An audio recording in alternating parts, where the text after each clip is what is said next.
Assalamualaikum warahmatullahi wabarakatuh. Jumpa lagi dengan saya Arif Siono di podcast Polibara.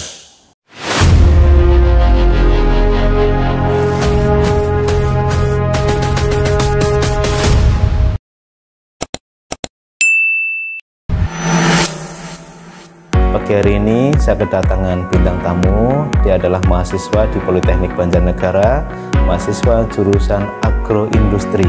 Yang hari ini terima kasih sudah bersedia hadir di acara kita, Mbak. Iya, Pak, sama-sama. Namanya siapa, Mbak? Baik, saya Safa Anissa Zahra, Pak. Safa Iya, Safa. Anissa Zahra. Iya, benar. Biasa dipanggil Safa. Safa. Iya. Oke. Mbak Safa sekarang di agro semester berapa? Saya mau masuk semester 3. Semester 3. Iya.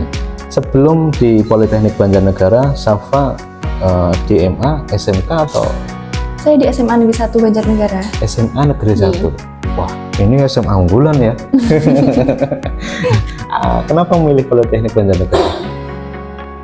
Karena sebenarnya saya dari SMA pengennya di pendidikan. Pendidikan. Tapi setelah saya lulus, saya sudah keterima di suatu perguruan tinggi di Purwokerto. Tapi karena perekonomian, akhirnya saya disuruh untuk kuliah, tapi yang dekat saja. Ekonomi ya? Bukan, karena ekonomi. Ekonomi ya? Iya. Artinya ada sesuatu yang menghalangi Safa itu untuk pergi jauh dari Banjarnegara. Itu yang membuat Safa sampai hari ini memilih Politeknik Banjarnegara. Tapi nggak paksakan kan? Tidak. Setelah Politeknik itu terus kecewa gitu? Tidak. Buatan ya? Tidak ya? Oke. Baik Safa, pagi hari ini Safa akan berbagi dengan kita semuanya. Ini adalah sudah dilakukan oleh Safa ya di jurusan agroindustri. Kemarin Safa praktek atau mengolah hasil lokal menjadi produk unggulan. Sebenarnya saya tertarik itu kenapa kamu di sini itu pengen coba berbagi kepada kita. Kamu ngolah apa gitu ya? Coba deh buka sedikit untuk teman-teman.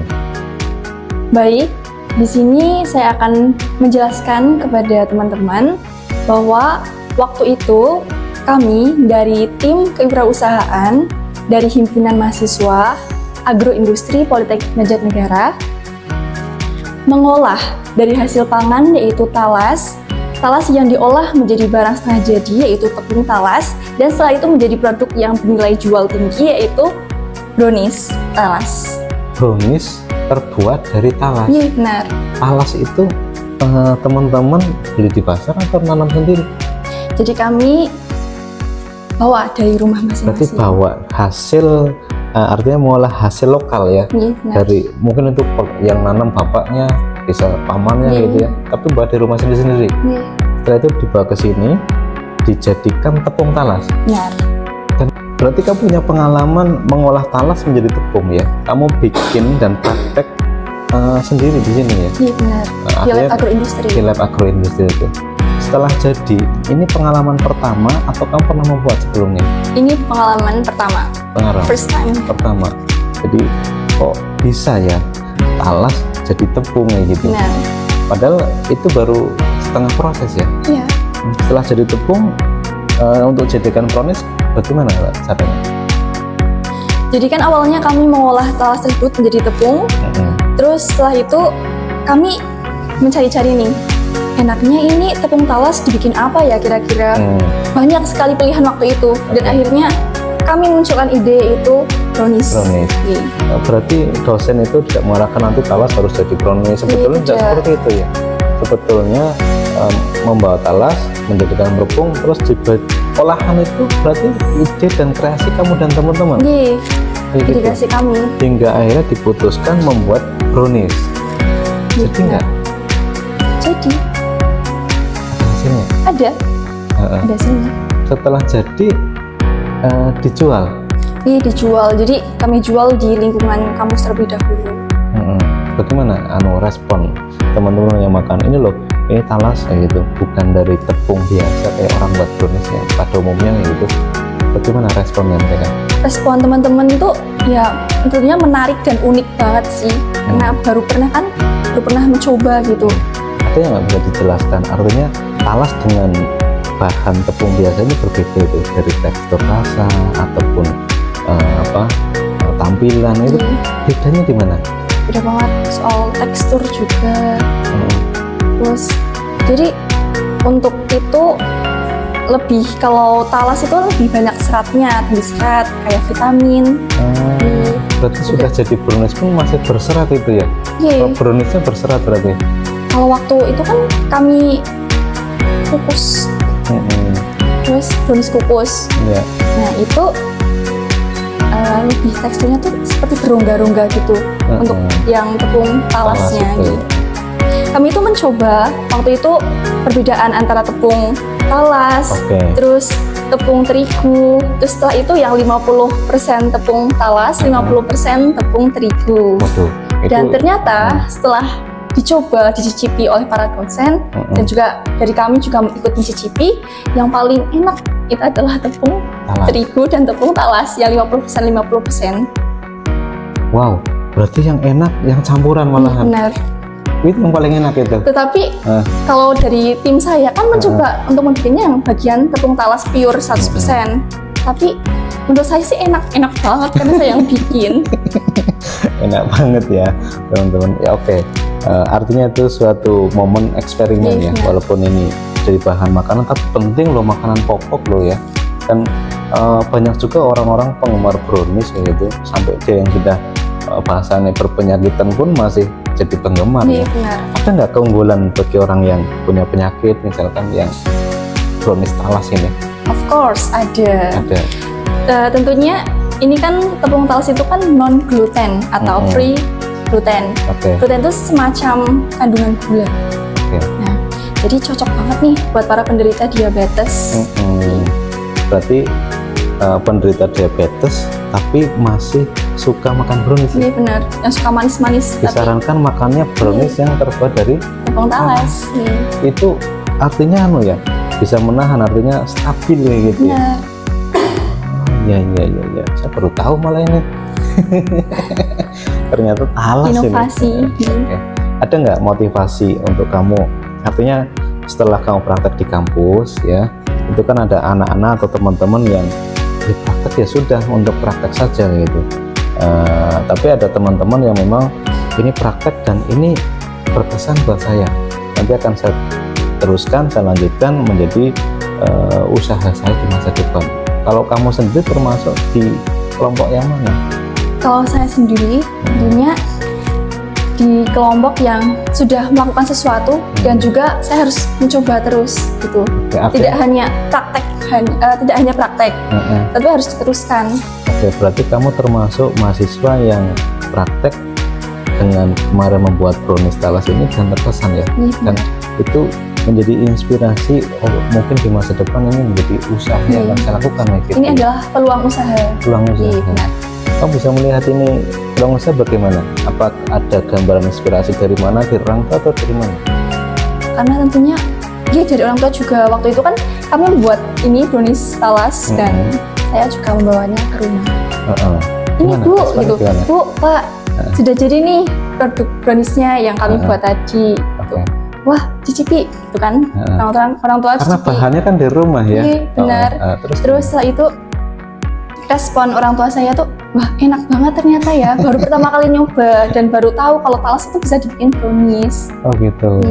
Dan itu perlu kamu kuliah dulu ya, mereka baru tahu. Iya benar. Oke, terus gambaran kamu ingin menjadikan misalkan brownies talas ini menjadi sebuah usaha gitu, mungkin kayak kayak kere brownies tapi yang cocok untuk yang diabetes, orang-orang diabetes gitu. Ada nggak gambaran itu atau inspirasinya kayak gitu? Tentunya apabila mendapat dukungan dari pemerintah ataupun instansi tertentu, dari saya sendiri itu ingin membuat rumah usaha atau UMKM di bidang pengolahan talas. Jadi, seperti yang dari sebelah itu yang rumah mokaf itu saya terinspirasi dari situ. Oke, artinya itu ada rumah mokaf, ini rumah talas atau brownies talas gitu ya hasil-hasil. Itu malah mungkin bisa jadi edukasi untuk anak-anak, untuk lembaga-lembaga sekolah mungkin ya. Pengolahan talas untuk edukasi, hasilnya adalah brownies. Bisa untuk menggerakkan UMKM, ibu-ibu yang tergerak, ekonomi tergerak nanti itu ya. Benar. Iya. Ekonominya akan. Maksud kamu kayak gitu maksudnya?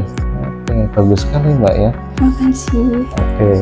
Oke teman-teman semuanya, ini sebuah inspirasi dan pengetahuan baru terkait dengan talas, karena di Banjarnegara ini juga bahan yang artinya tanaman talas ini sebetulnya banyak dan bisa diberdayakan oleh petani di wilayah Banjarnegara, baik di Banjar atas ataupun bawah untuk wilayah iklim kita seperti ini. Jadi kalau memang itu bisa diolah menjadi bahan olahan yang unggulan dan mungkin harga bisa bersaing dengan brownies yang lain, ini mungkin akan menjadi sebuah peluang usaha yang menjanjikan di masa depan. Mbak Syafa, terus semangat ya, terus semangat, dan terima kasih sudah menginspirasi di program kita pada pagi hari ini. Mudah-mudahan kamu kuliahnya lancar. Amin. Mudah-mudahan inspirasi untuk kamu bisa menjadi pengusaha itu nanti bisa berlanjut di masa yang akan datang. Syukur-syukur nanti kamu bisa mewujudkan ini dalam kondisi kamu masih jadi mahasiswa ya. Jadi inspirasi ini dikembangkan nanti menjadi gerai brownies yang terbuat dari talas, itu karya mahasiswa Politeknik Banjarnegara begitu. Itu keren sekali loh. Terima kasih. Ya kayak gitu. Baik teman-teman, Mbak Syafa, sebelum kita akhiri untuk perbincangan kita pada pagi hari ini, mungkin ada sesuatu yang disampaikan untuk anak-anak muda yang belum tergerak gitu untuk berwirausaha. Kamu alhamdulillah sudah mulai ya ada pandangan untuk berwirausaha gitu ya, dengan menemukan hasil baru kayak gitu, yang ada nilai jualnya, ada nilai sehatnya kayak gitu ya. Nah, mungkin ada nggak sesuatu yang mau disampaikan? Jadi buat para teman-teman muda nih, nah jangan takut untuk mencoba hal baru. Teruslah menjadi inovator yang mengembangkan produk-produk lokal, khususnya dari daerah kita sendiri. Tentunya kita harus melihat peluang. Banyak nih produk lokal yang dari daerah kita yang belum dikembangkan dengan baik. Jadi kita harus punya inisiatif dan jangan dulu dari ide yang wah dulu, dari ide yang sederhana dulu, baru kita mulai. Terima kasih ya, inspirasi sekali. Oke. Cukup untuk perbincangan kita pada pagi hari ini. Mudah-mudahan bisa dilanjutkan nanti di lain waktu. Sampai jumpa lagi di podcast kita yang selanjutnya. Assalamualaikum warahmatullahi wabarakatuh.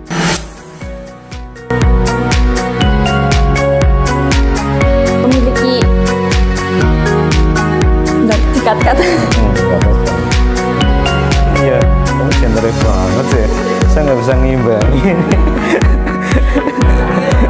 Kayak gini, kamu jangan terlalu serius. Kita ngobrol santai saja gitu ya. Tapi kayak kamu kayak lagi ngiklan produk aja gitu. Ya nggak?